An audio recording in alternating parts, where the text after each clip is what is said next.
കോൺഗ്രസ് ഭരണം രാജ്യത്തിനുണ്ടാക്കിയ നഷ്ടങ്ങൾ നികത്താൻ ഒരുപാട് സമയം ചിലവഴിക്കേണ്ടി വന്നുവെന്ന് പ്രധാനമന്ത്രി നരേന്ദ്രമോദി. അമേഠിയിൽ നിന്ന് ഒളിച്ചോടിയതുപോലെ വയനാട്ടിൽ നിന്നും കോൺഗ്രസിന് ഓടേണ്ടി വരുമെന്നും മഹാരാഷ്ട്രയിൽ നടന്ന തെരഞ്ഞെടുപ്പ് റാലിയിൽ പ്രധാനമന്ത്രി പറഞ്ഞു.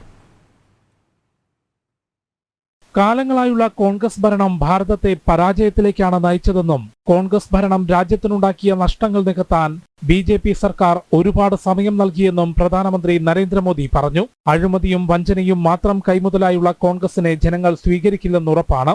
അതുകൊണ്ട് തന്നെ അമേഠിയിൽ നിന്ന് ഭയന്നോടിയതുപോലെ വയനാട്ടിൽ നിന്നും കോൺഗ്രസിന് ഒളിച്ചോടേണ്ടി വരുമെന്നും മഹാരാഷ്ട്രയിൽ നന്ദേഡിയിലെ പൊതുപരിപാടിയിൽ അദ്ദേഹം പറഞ്ഞു.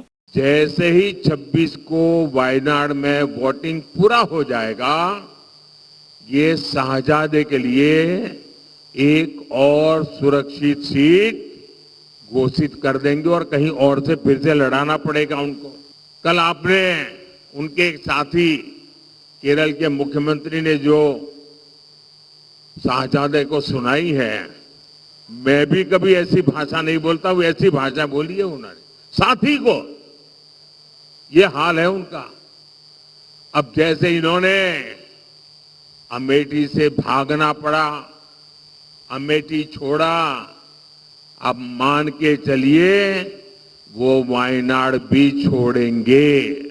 കഴിഞ്ഞ 10 വർഷം പുതിയ ഭാരതത്തിന്റെ അടിത്തറ ഉറപ്പിക്കാനാണ് ശ്രമിച്ചത്. ലോകത്തിലെ ഏറ്റവും വലിയ മൂന്നാമത്തെ സാമ്പത്തിക ശക്തിയായി ഭാരതം മാറുമെന്നും അടുത്ത 5 വർഷം മാത്രമല്ല 2047 വരെ ഭാരതത്തിന്റെ യാത്ര സംബന്ധിച്ച് കൃത്യമായ മാർഗരേഖ തയ്യാറാണെന്നും പ്രധാനമന്ത്രി പറഞ്ഞു. എല്ലാവരും വോട്ടവകാശം വിനിയോഗിക്കണമെന്നും അദ്ദേഹം ആഹ്വാനം ചെയ്തു.